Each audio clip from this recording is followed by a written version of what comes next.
Chiang Rai, Thailand's northernmost province, is only a couple hours away from the more well-known Chiang Mai. Above all, Chiang Rai is known for having some of the most gorgeous and unorthodox temples in all of Thailand. While the temples alone are already worth a trip, there is so much more to experience in the city. From the best Thai night market I've ever been to the countless adorable relaxing cafes, to the incredible food. Join us on our 3-day getaway to Chiang Rai.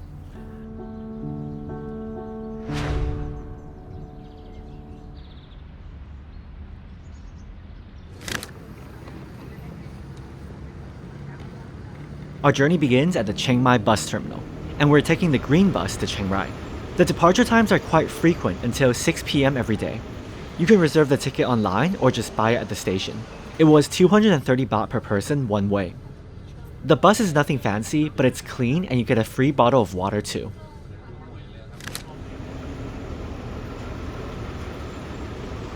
After a very dizzying 3-hour bus ride from Chiang Mai, we arrived in Chiang Rai. The weather here is actually a lot cooler than Chiang Mai. The temperature is a lot lower, and I think the air quality is also better. We can actually see the blue sky right now when it's all pollution in Chiang Mai. Today is a public holiday in Thailand, so many stores are closed. Hopefully we can find something that's open tonight for dinner.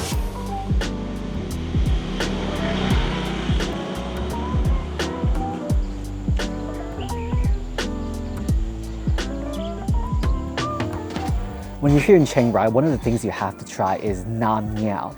Nam Ngiao is one of our favorite northern Thai dishes. Basically what it is, it's a noodle soup with vermicelli noodles inside and pork blood, these blood tofu. Looking at the red broth, it might seem a little bit frightening to some people, but Nam Ngiao is actually super delicious. We got one kway teow Nam Ngiao with the thicker flat noodles and one kanamji Nam Ngiao which has the vermicelli noodles. Gonna give this Nam Ngiao a mix. Basically, other than the blood tofu, there's some ground meat, some pickled vegetables, and bean sprouts as well.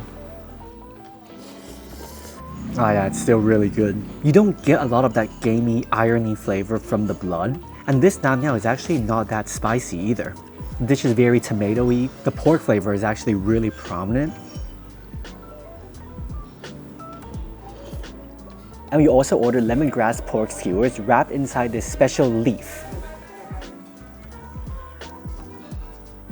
I'm not quite sure what the correct way to eat it is, but since they gave us some vegetables and herbs, I think we're supposed to wrap it inside.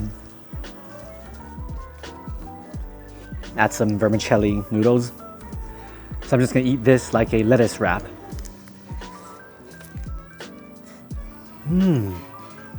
Wow, that is so good. An ultra fragrant bite of skewer. The lemongrass flavor is so strong, it's so herby, completely infused inside that pork. So yeah, the Nam Ngiao was delicious as always, but the standout dish was definitely the lemongrass pork skewers wrapped inside this betel leaf. 我们应该点个大份的。 The decor of this restaurant is also very unique. There seems to be many random little plushies, random little decorations hanging around this restaurant. It looks really messy, but at the same time, there is an aesthetic to it. So yeah, when you're near the Chiang Rai Night Bazaar area, this is a great restaurant to try.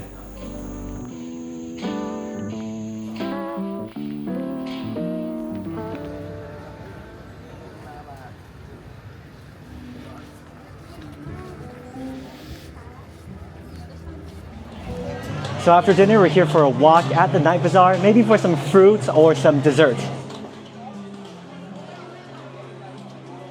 For some reason, it feels like the night bazaar is a lot smaller than I remembered. Last time we came here back in 2019, I feel like this area is huge. But it might also be because today is a public holiday in Thailand, so many of the stalls are now out. It doesn't seem like there's too many drinks or dessert shops, so in the end, we just got some fruits. Right before leaving the night bazaar, we finally found a dessert stall. To be honest, I'm not quite sure what we ordered. We're gonna try it right now. I think it's some glutinous balls, similar to like tang yuan maybe. Feeling the bowl, it's hot, and inside the ice cream is cold. Hot and cold mixed together, which is always very interesting. It looks like there's some pink vermicelli noodles inside. That is actually surprisingly good. The glutinous balls have that QQ texture, similar to like boba, I guess. very springy, really bouncy, mixed with the super soft coconut ice cream. It's only 30 baht. It's a really nice dessert. This is the type of thing I was looking for at the night bazaar. After a first night here in Chiang Rai filled with delicious eats, tomorrow it's time to explore what this city is the most well known for, its temples.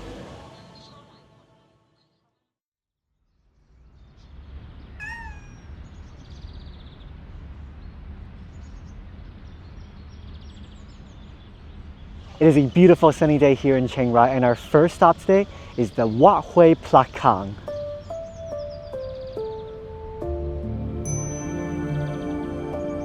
This is a Chinese and Lana style Buddhist temple, and the landmark here is definitely this massive Guanyin statue.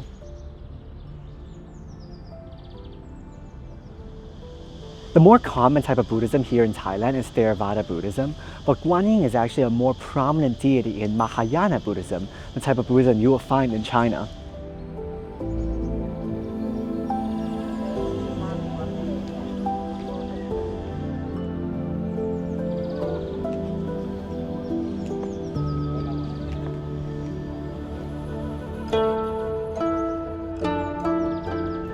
Dragon staircases are also very common throughout temples in Thailand, but I feel like the three dragons here are more Chinese style dragon, like the Chinese long.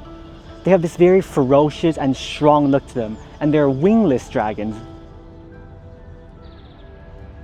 Compare this to the dragons you would see in Thai temples, such as that temple over there we're about to go to. Those are more serpent-like, more skinny.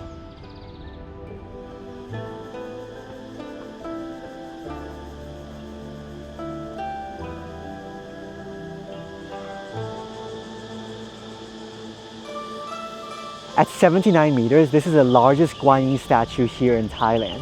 Guanyin is the deity of mercy and compassion, so the name of this temple actually means the Temple of Mercy.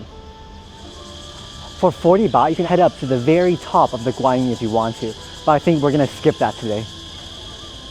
Besides the Guanyin statue, there are still two other main structures to visit inside this temple complex.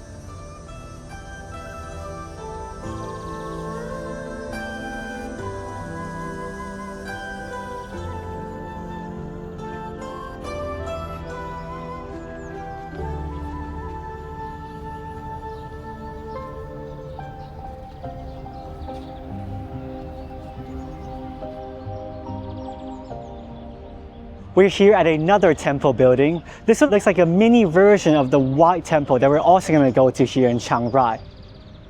Compared to the other Guanyin statue, which has the Chinese long guarding it, guarding this temple building are the Thai Naga. The Thai Nagas are more snake-like. They don't have any feet or legs on them, and they're known to be a bridge between realms. That's why you always see them protecting these temples.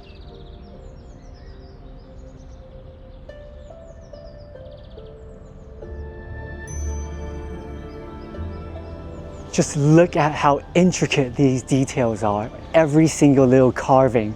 It's so spectacular to look at.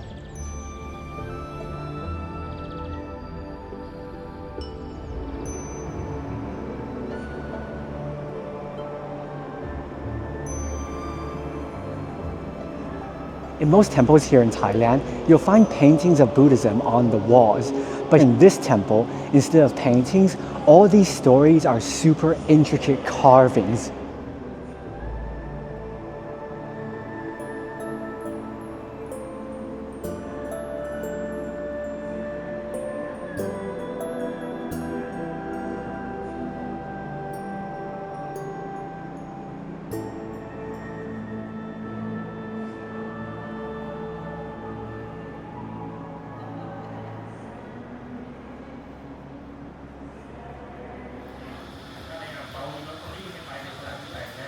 Right in the temple, there are many of these 20 baht food courts. And I'm quite surprised there's actually meat here in the food court of a Buddhist temple. They're all very simple Thai stir-fry dishes. We got an egg fried rice and a pad krapao. For 20 baht, honestly, this looks really good. 也许泰国的寺庙里他们是不严格要求一定要吃素吧。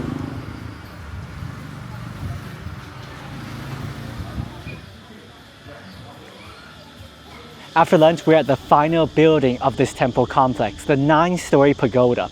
And as you can see, this is also a Chinese-style building. You have the Chinese long guarding the building.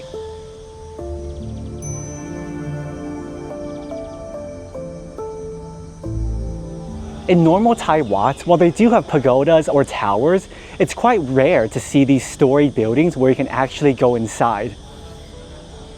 Typically, the towers you see in Thai temples look more like this, and they are a giant structure behind the main hall. The entire 9-story pagoda has the bell shape of a typical Thai chetty, with another small chetty on the very top. However, the layered roofs and the long imagery are strong influences from traditional Chinese pagodas. So entering this pagoda, you can really tell it's sort of a blend of Chinese and Thai-style temples. The combination of cultures is what makes this pagoda and temple so unique and beautiful. On the ground floor, there is a wooden Guanyin statue. And as you go up, each floor features various deities primarily from Mahayana Buddhism, the less common branch of Buddhism in Thailand. We're gonna climb 9 stories up to the very top. There's no elevator in this pagoda. I'm at the 6th floor right now. Ooh, the staircases here are very steep. Okay, we're at the 8th floor. One more floor to the top. Ah, I just hit my head.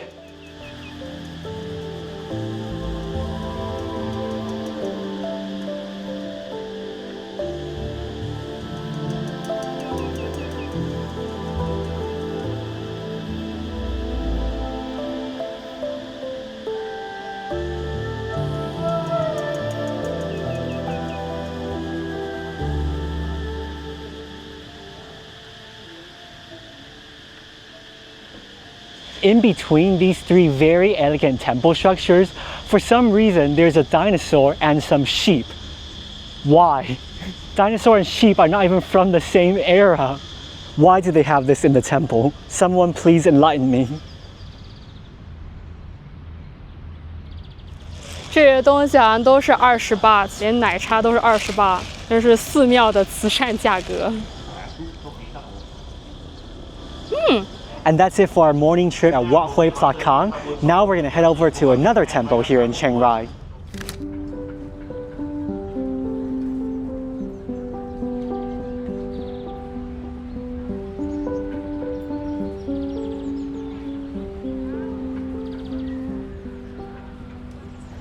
Our next stop today is the Wat Rong Khun, also known as the Blue Temple.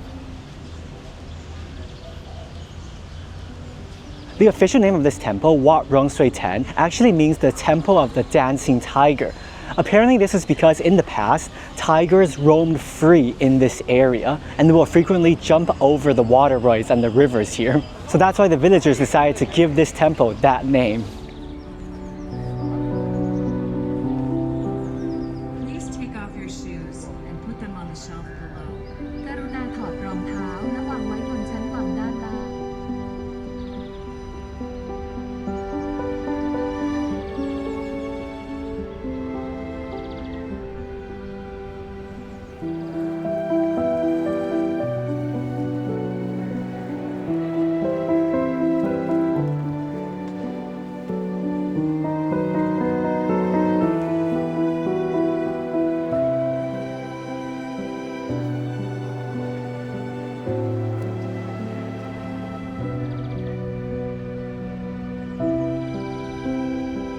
This temple was completed in 2016, less than a decade ago, so it's actually a very modern temple. Compared to the temples in Chiang Mai, which have strong historical significance, the temples in Chiang Rai are mainly newer buildings, but that also means they are very purposefully designed. The Blue Temple is a Theravada temple built over the ruins of an ancient and abandoned religious site. The architecture blends classic religious motifs with extravagant modern designs. The blue and gold color scheme is very striking. Even in a cloudy afternoon like today, these highly saturated colors still pop out.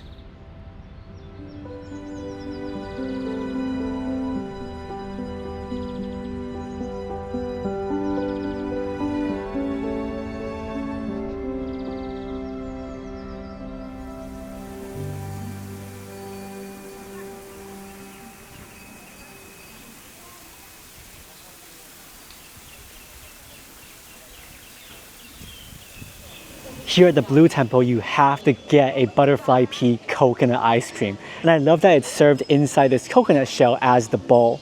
And underneath here is a butterfly pea coconut water, I believe.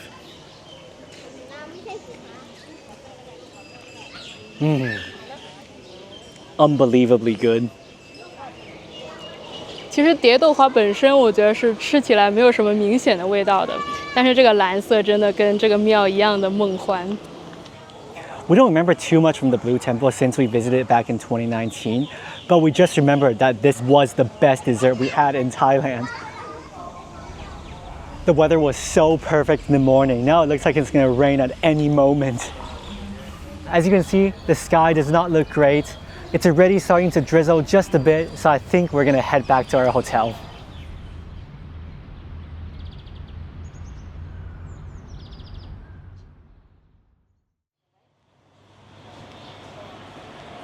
Day 2 in Chiang Rai, and today we're going to go to arguably the most famous spot here in the city, Wat Rong Khun, also known as the White Temple. We're going to try and take the public bus there, so right now we're heading over to the Chiang Rai bus station. The local bus over to the White Temple, it's not that frequent, maybe once per hour. Our bus departs in around 15 more minutes. It will cost 25 baht in order to get to the temple. 这些车看起来都好听点说就非常的 vintage， 说的不好听一点就是有点破，不过它能到就行。It's pretty hot in here, kind of like a furnace, but I think the bus ride won't be that long, maybe like 20 minutes or so. I don't think we've ever been in such an old bus before. I don't know what era it's from. After around 30 minutes, we arrived and the temple is just up ahead.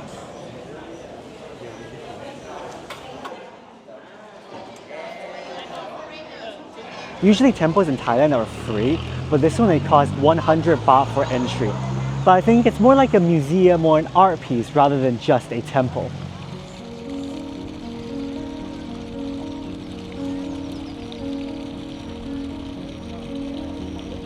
Opened in 1997, Wat Rong Khun is a contemporary and very unconventional temple. The white of the temple symbolizes purity, but of course the architecture is not just white paint. There are also small mirror pieces lining the sculptures and designs. Under the reflection of the sunlight, it gives a shimmering, sparkling look to the temple. But this is pretty much where the more conventional elements end. Under the bright sunlight, the whiteness of this temple is actually quite blinding. I think it would be a good idea to have some sunglasses right now. To reach the main prayer hall, you must cross the bridge of the cycle of rebirth. Surrounding the bridge are hundreds of hands reaching out. This section represents hell, suffering, and anything deemed impure. Inside the sea of hands, there are also many demonic and creepy looking creatures, which is definitely a rare sight in Buddhist temples.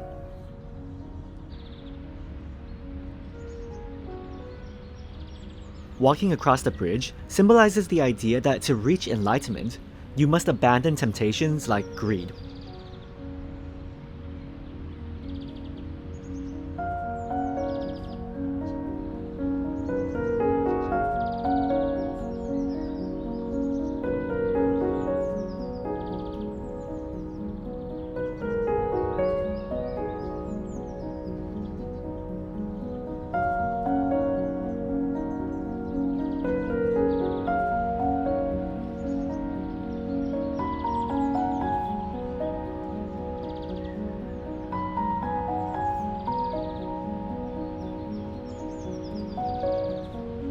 From the grand scale, Wat Rong Khun is definitely very stunning. But I think if you look at the little details, it's not as intricate as the Wat Huay Pla Kang we visited yesterday. There's still a lot of plain white walls, whereas in Wat Huay Pla Kang, almost every single surface has carvings on it.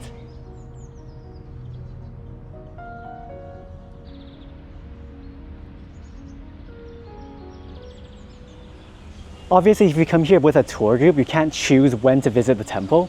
But if you come here by yourself, I suggest to come around noon, even though temperature-wise it is the hottest time. But that's also when all the other tour groups go to have lunch, so there will be fewer tourists here.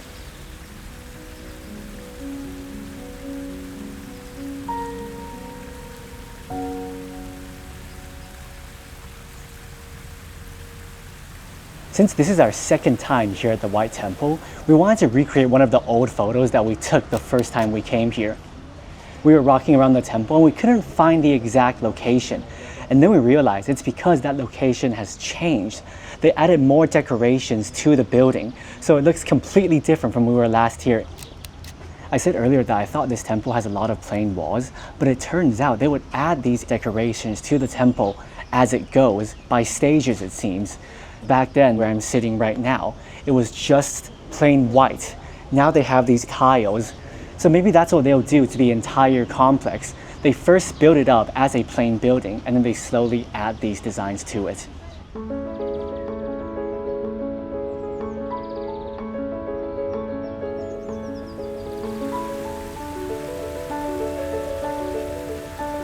I think it's really cool that this temple sort of evolves throughout time. So maybe if you come back a couple years later, it will look just slightly different. So now we're going to go explore the rest of this temple complex.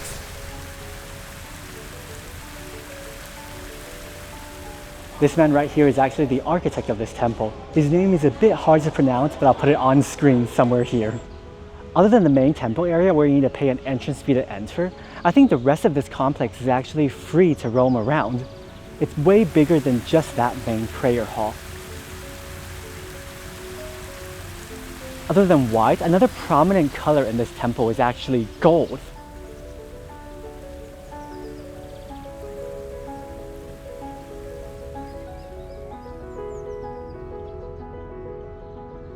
Take a guess what the purpose of that building is. It's just a toilet.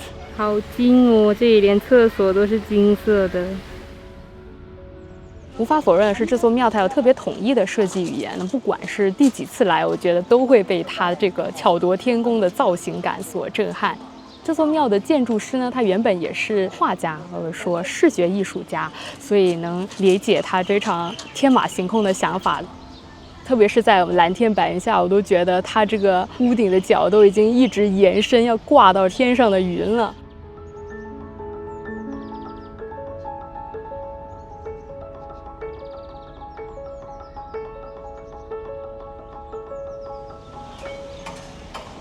And that is it for our day at Wat Rong Khun, the White Temple. Even though this is our second time here, I still really enjoyed this second visit. But right now, it's way too burning hot, so we have to go somewhere in the shade.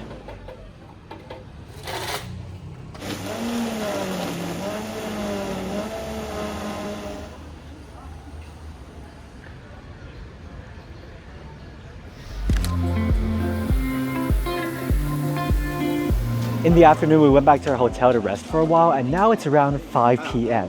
It's a Saturday right now here in Chiang Rai. Every Saturday, there is a walking street night market, similar to the Sunday walking street you get in the old town in Chiang Mai. We just entered the walking street area, and it goes on and on forever. Right now, the stalls around me seem to be selling clothes. I think we're gonna look for the food.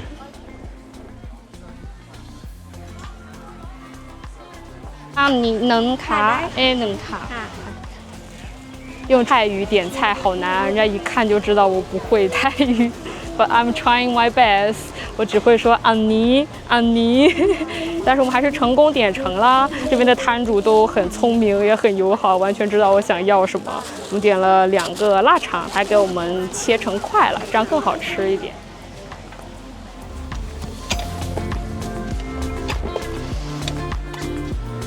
The juice is a little bit sour, but that's how you can tell it's fresh. This night market really is a lot bigger than I expected.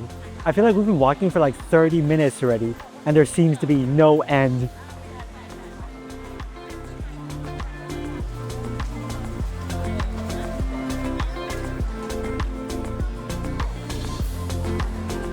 So we found a nice little sit-down stall, and we got a Ngiao and some green curry. Sitting here just by the street on this little children's work table. This is the essence of eating at a night market here in Thailand. I love this atmosphere.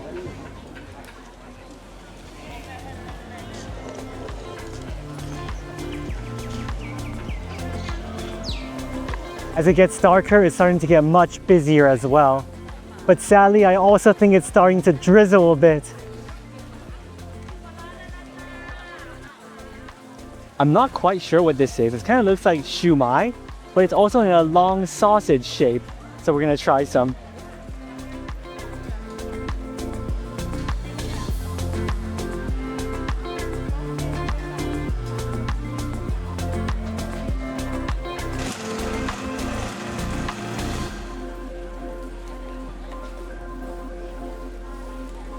We bought so many more snacks and things to eat. When you're here in Chiang Rai on a weekend, don't go to the night bazaar. Come to this walking street. This is a real Thai night market. That night bazaar over there really is just for tourists. This one over here is super local. As there is a rain cloud looming over us, I think we're gonna head back to our hotel and eat the rest of the food there.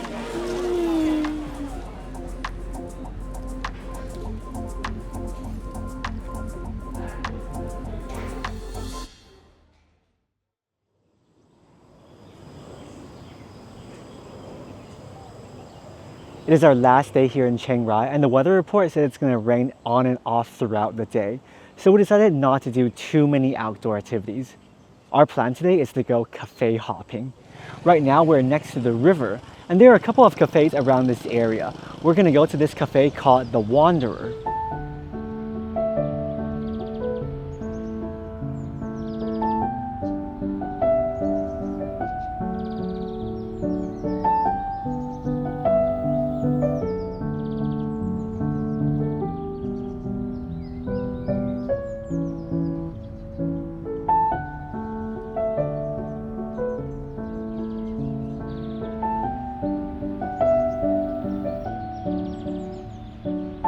The cafe makes it feel like you're inside a jungle, completely surrounded by greenery. But unfortunately, just as we sat down, it started raining again. So we have to sit indoors.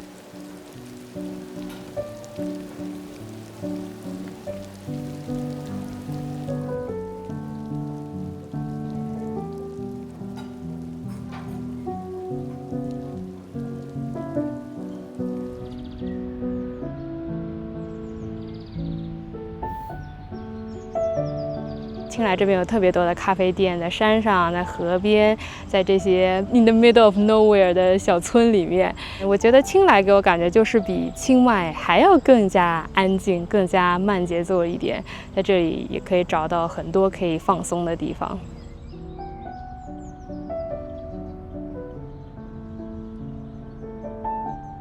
Another cafe nearby with a similar atmosphere is called Triple C. This one has a campsite-like design. There are these old cars in the garden that can be pretty nice for photos. And there are also two adorable cats roaming around the site. But if you like cats, there is one last cafe that we're heading to. We're at Cat and a Cup, which you can tell by the name is a cat cafe. Each person has to order one dish or one drink in order to enter. And then you can sit inside here and play with the cats.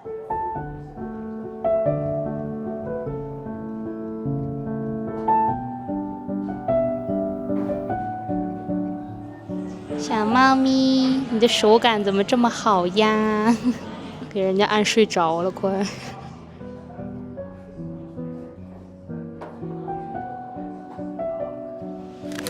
If you just want to visit the famous temples, you can find very rushed one-day tours from Chiang Mai, but I don't recommend that at all. I suggest spending a weekend or a couple of days to enjoy the city's slow pace and tranquil atmosphere. If you're looking for a city even more relaxed than Chiang Mai, with gorgeous landmarks, yet still easily accessible not in the middle of nowhere, Chiang Rai is the place for you.